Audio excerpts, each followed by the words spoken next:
بسم اللہ الرحمن الرحیم رب اشرح لی صدری ویسر لی امری واحلل عقدۃ من لسانی یفقہوا قولی۔ الحمدللہ الذی لا مانع لحکمہ ولا ناقض لقضائہ، والصلاة والسلام علی سید انبیائہ وسند اولیائہ واحبابہ المعارضین لاعدائہ، اما بعد فاعوذ باللہ من الشیطان الرجیم، بسم اللہ الرحمن الرحیم۔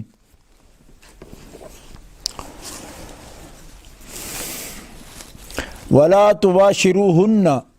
وانتم عاکفون فی المساجد، صدق اللہ العلی العظیم۔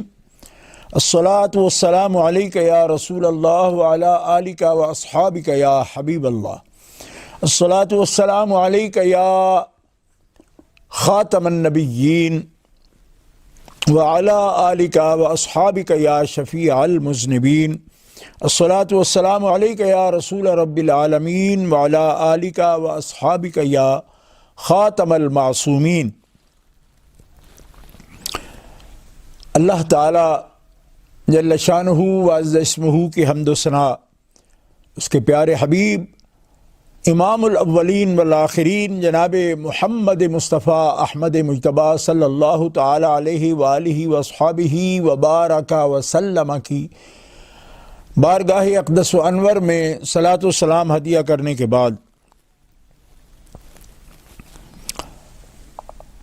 اللہ تعالی جل شانہ وعز اسمہ کا حکم ہے وَلَا تُبَاشِرُوهُنَّ وَأَنْتُمْ عَاكِفُونَ فِي الْمَسَاجِدِ، جب تم مسجد میں اعتکاف کرو تو عورتوں سے مباشرت نہ کرو۔ اعتکاف قرآن مقدس میں اعتکاف کا ذکر مختلف مقامات پر آیات کریمہ میں ہوا ہے، اور اعتکاف نبی کریم صلی اللہ تعالی علیہ وسلم کی سنت ہے۔ منت کا اعتکاف اگر کوئی کر لیتا ہے اپنے ذمے تو واجب ہے، اور رمضان المبارک کے عشرہ اخیرہ کے علاوہ اگر کوئی شخص اعتکاف کرتا ہے تو وہ نفلی اعتکاف ہے۔ اور احادیث عالیہ میں اس عبادت کا خاص طور پر ذکر موجود ہے۔ حضرت مولا علی باب العلم، مدینۃ العلم کے باب، شیر خدا کرم اللہ تعالی وجہہ الکریم سے روایت ہے، آپ فرماتے ہیں لا اعتکاف الا فی مسجد جماعت۔ مولا علی فرماتے ہیں کہ باجماعت نماز والی مسجد کے بغیر اعتکاف نہیں ہوتا۔ اور ام المومنین صدیقہ بنت صدیق عائشہ صدیقہ رضی اللہ عنہا فرماتی ہیں ان النبی کان یعتکف الاواخر من رمضان حتی توفاہ اللہ ثم اعتکف ازواجہ من بعدہ۔ حضرت امام مسلم اور امام بخاری رحمہ اللہ کا یہ متفقہ روایت ہے کہ حضرت عائشہ فرماتی ہیں نبی کریم صلی اللہ تعالی علیہ وسلم رمضان کے آخری دنوں میں اعتکاف کرتے تھے، حتیٰ کہ اللہ نے آپ کو وفات دے دی، پھر آپ کے بعد آپ کی ازواج نے اعتکاف کیا۔ حضرت عبداللہ ابن عباس رضی اللہ عنہما حبر الامہ فرماتے ہیں ان رسول اللہ قال فی المعتکف هو یعتکف الذنوب ویجری له من الحسنات کعامل الحسنات كلها۔ امام ابن ماجہ اس حدیث پاک کو نقل فرما رہے ہیں کہ عبداللہ ابن عباس فرماتے ہیں رسول اللہ صلی اللہ تعالی علیہ وآلہ وسلم نے معتکف کے بارے میں فرمایا کہ وہ گناہوں سے بچا رہتا ہے اور اس کی نیکیاں اسی طرح جاری رہتی ہیں جیسے تمام نیک اعمال کا کرنے والا ہو۔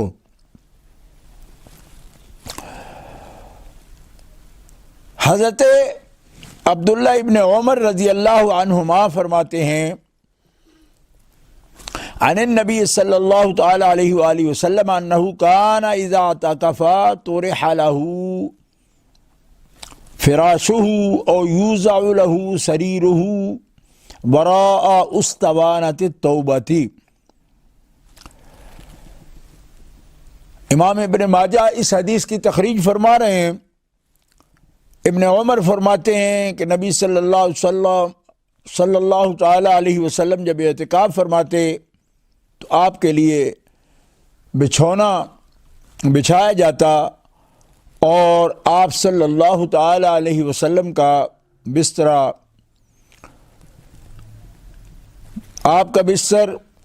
استوانہ توبہ کے ستون کے پیچھے لگایا جاتا تھا۔ اور حضرت سیدنا ابو ہریرہ رضی اللہ تعالیٰ عنہ روایت کرتے ہیں کہ کان یعرض علی النبی القرآن کل عام مرۃ فعرض علیہ مرتین فی العام الذی قبض وکان یعتکف کل عام 10 فاعتکف 20 فی العام الذی قبض۔ امام بخاری رحمۃ اللہ علیہ، امام ابو داود، امام ابن ماجہ اپنی اپنی جامع سنن و صحیح میں اس حدیث کی تخریج فرما رہے ہیں۔ حضرت ابو ہریرہ فرماتے ہیں ہر سال نبی صلی اللہ تعالی علیہ وسلم کو ایک مرتبہ قرآن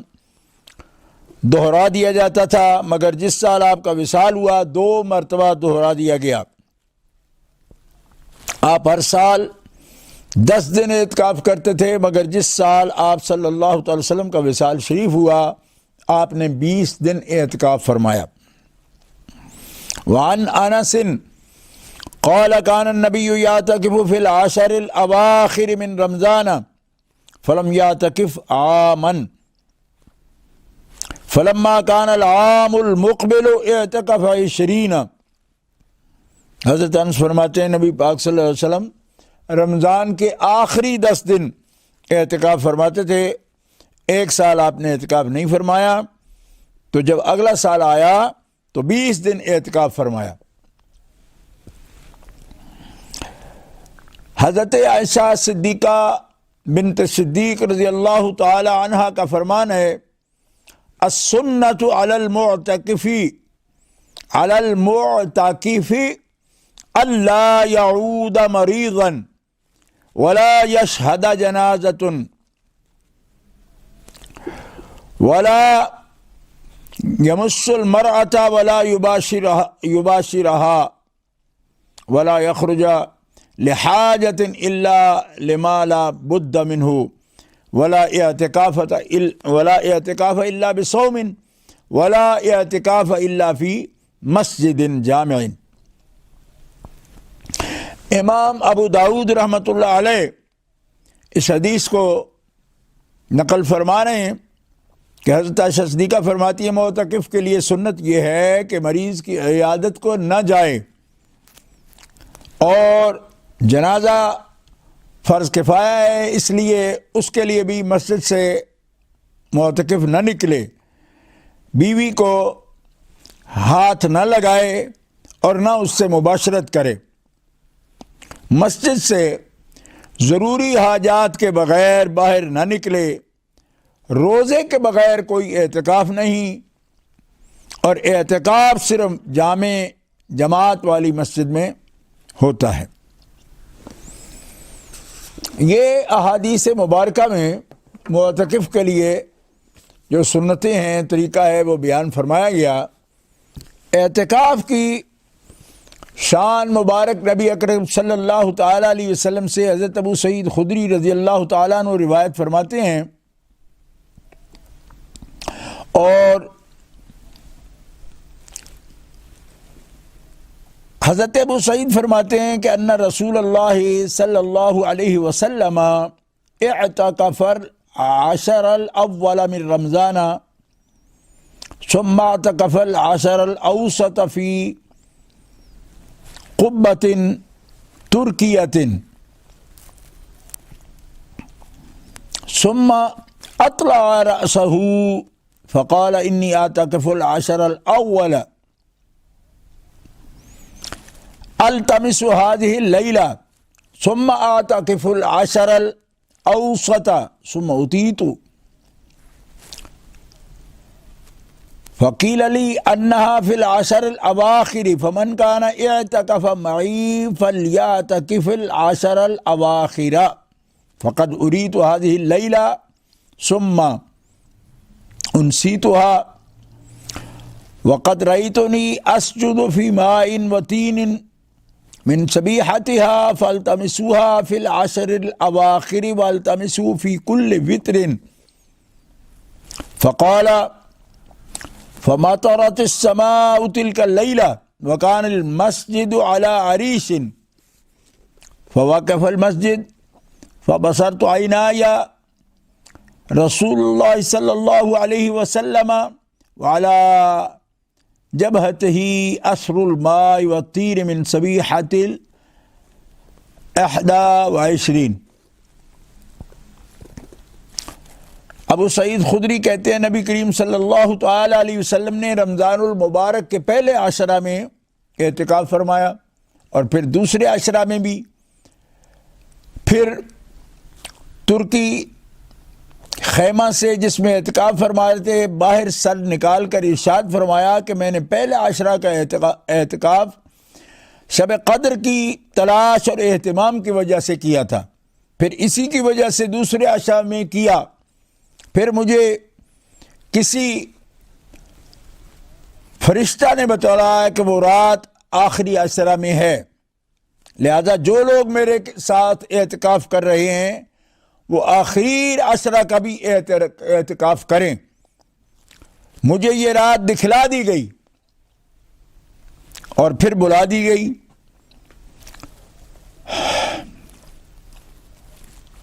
فرماتے ہیں اس کی علامت یہ ہے کہ میں نے اپنے آپ کو اس رات کے بعد کی صبح میں سجدہ کچی زمین پر کرتے دیکھا، لہذا اب اس رات کو تم بھی عشرہ اخیرہ کی طاق راتوں میں تلاش کرو۔ راوی کہتے ہیں کہ اس رات میں بارش ہوئی اور مسجد جو ہے اس پہ کچی چھت تھی، یعنی چھپر تھا کھجور کا، ٹہنیاں تھیں، اور وہ ٹپکی، یعنی اس سے بوندیں پانی کی ٹپک کر اندر آ رہی تھیں، اور میں نے اپنی آنکھوں سے نبی کریم صلی اللہ تعالی علیہ وسلم کی پیشانی مبارک پر کچی مٹی کا یعنی اثر دیکھا کہ گیلی مٹی نبی پاک صلی اللہ تعالی علیہ وسلم کی پیشانی اقدس پر لگی ہوئی تھی۔ اس حال میں اللہ کے حبیب صلی اللہ تعالی علیہ وسلم سجدہ فرما رہے تھے۔ نبی کریم صلی اللہ تعالی علیہ وسلم کی عادت شریفہ اعتکاف کی ہمیشہ رہی۔ اس مہینہ میں تمام مہینہ کا اعتکاف فرمایا، اور جس سال وصال مبارک ہوا اس سال 20 روز کا اعتکاف فرمایا تھا، اور اکثر عادت مبارکہ آخری عشرہ میں اعتکاف کی رہی ہے۔ اس لیے علماء کے نزدیک سنت مؤکدہ وہی ہے۔ حدیث بالا سے یعنی اس حدیث مبارکہ سے جو پڑھی گئی معلوم ہو گیا کہ اس اعتکاف کی بڑی غرض شب قدر کی تلاش ہے، اور حقیقت میں اعتکاف اس کے لیے بہت ہی مناسب ہے کہ اعتکاف کی حالت میں اگر آدمی سوتا ہو تب بھی عبادت میں شمار ہوتا ہے۔ حضرت عبداللہ ابن عباس رضی اللہ تعالیٰ عنہ کی روایت ہے کہ اللہ تعالیٰ جل شانہ معتکف کو گناہوں سے محفوظ فرما دیتا ہے۔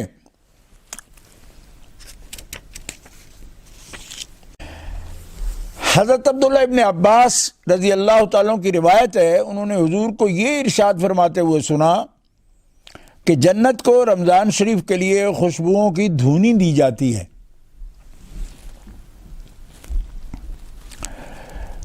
ان الجنت لتبخر وتزین من الحول الى الحول لدخول شہر رمضان، کہ خوشبوؤں کی دھونی دی جاتی ہے اور شروع سال سے آخر سال تک رمضان کے لیے جنت کو سجایا جاتا ہے۔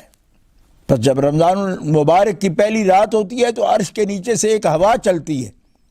جس کی جھونکوں کی وجہ سے جنت کے درختوں کے پتے اور دروازے بجنے لگتے ہیں، جس سے ایسی دل آویز اور سریلی آواز نکلتی ہے کہ سننے والوں نے اس سے اچھی آواز کبھی سنی نہیں۔ پس بہت خوبصورت آنکھوں والی حوریں اپنے مکانوں سے نکل کر جنت کے بالوں خانوں کے درمیان کھڑے ہو کر آواز دیتی ہیں کہ کوئی ہے اللہ کی بارگاہ میں جو سوال کرے۔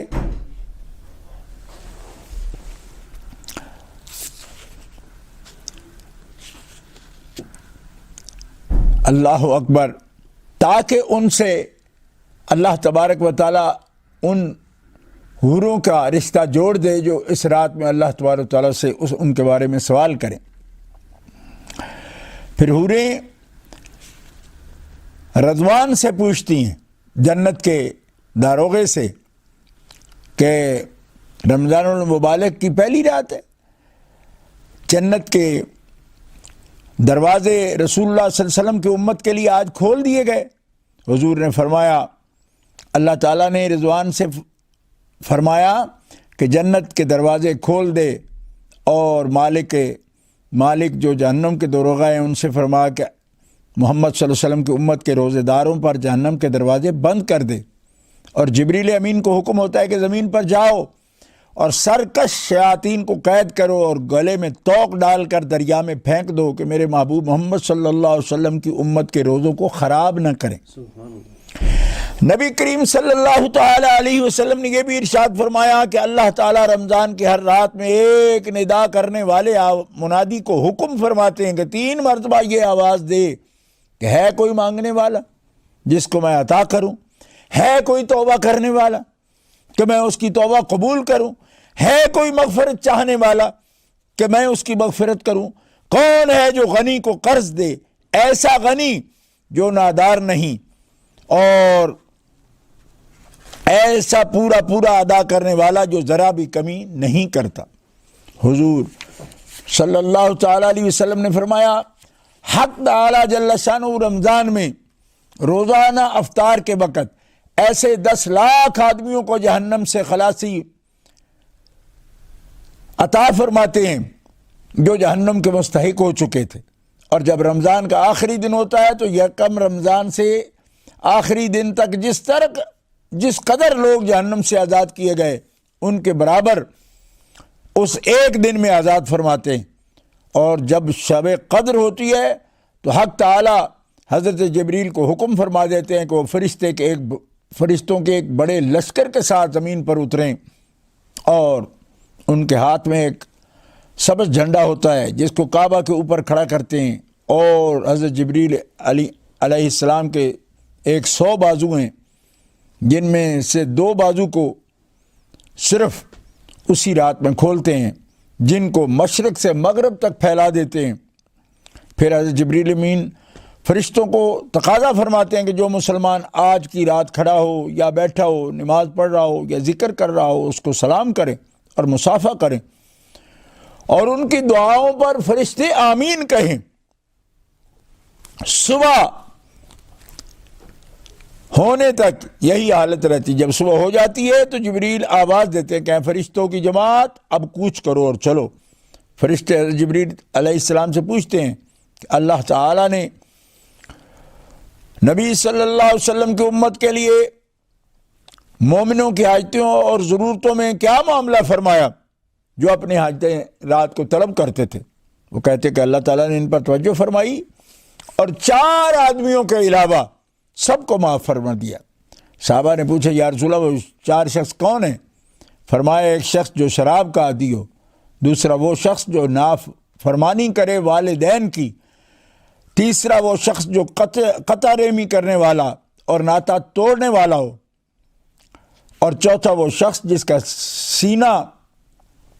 کینہ سے بھرا ہوا ہو تو اس کا نام۔ اور جب عید الفطر کی رات ہوتی ہے تو اس کا نام لیلۃ الجائزہ، اور جب عید کی صبح ہوتی ہے تو اللہ تعالیٰ جل شانہ فرشتوں کو تمام شہروں میں بھیجتے ہیں، وہ زمین پر اتر کر تمام گلیوں راستوں کے سروں پر کھڑے ہو جاتے ہیں، اور ایسی آواز سے جس کو جنات اور انسان کے سوا ہر مخلوق سنتی ہے پکارتے ہیں کہ اے رسول اللہ کی امت، اس کریم رب کی طرف چلو جو بہت زیادہ عطا فرمانے والا ہے اور بڑے بڑے قصور کو معاف فرمانے والا ہے۔ پھر جب لوگ عید کے گاہ کی طرف نکلتے ہیں تو حق تعالی جل شانہ فرشتوں سے دریافت فرماتے ہیں کیا بدلہ ہے اس مزدور کا جو اپنا کام پورا کر چکا ہو؟ وہ عرض کرتے ہیں ہمارے معبود اور مالک مالک، اس کا بدلہ یہی ہے کہ اس کی مزدوری پوری دے دی جائے۔ تو حق تعالی جل شانہ ارشاد فرماتا ہے کہ اے فرشتوں، میں تمہیں گواہ بناتا ہوں کہ میں نے ان کو رمضان کے روزوں اور تراویح کے بدلے میں اپنی رضا اور مغفرت عطا کر دی۔ اور بندوں سے مخاطب ہو کر فرماتا ہے اے میرے بندو، مجھ سے مانگو، میری عزت کی قسم، میرے جلال کی قسم، آج کے دن میں اپنے اس اجتماع میں مجھ سے اپنی آخرت کے بارے میں جو سوال کرو گے اس میں تمہاری مصلحت پر نظر کروں گا۔ میری عزت کی قسم، جب تک تم میرا خیال رکھو گے میں تمہاری لغزشوں پر پردہ ڈالتا رہوں گا اور ان کو چھپاتا رہوں گا۔ میری عزت کی قسم اور میرے جلال کی قسم، میں تمہیں مجرموں اور کافروں کے سامنے رسوا نہ کروں گا۔ بس اب بخشائے اپنے گھر کو لوٹ جاؤ، تم نے مجھے راضی کر دیا اور میں تم سے راضی ہو گیا۔ پس فرشتے اس اجر و ثواب کو دیکھ کر جو امت کو افطار کے دن ملتا ہے خوشیاں مناتے ہیں اور کھل جاتے ہیں۔ گرامی قدر حضرات، اعتکاف کا بڑا ثواب ہے، اور اعتکاف کی عبادت رسول اللہ صلی اللہ تعالی علیہ وسلم نے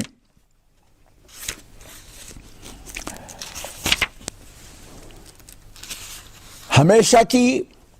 اور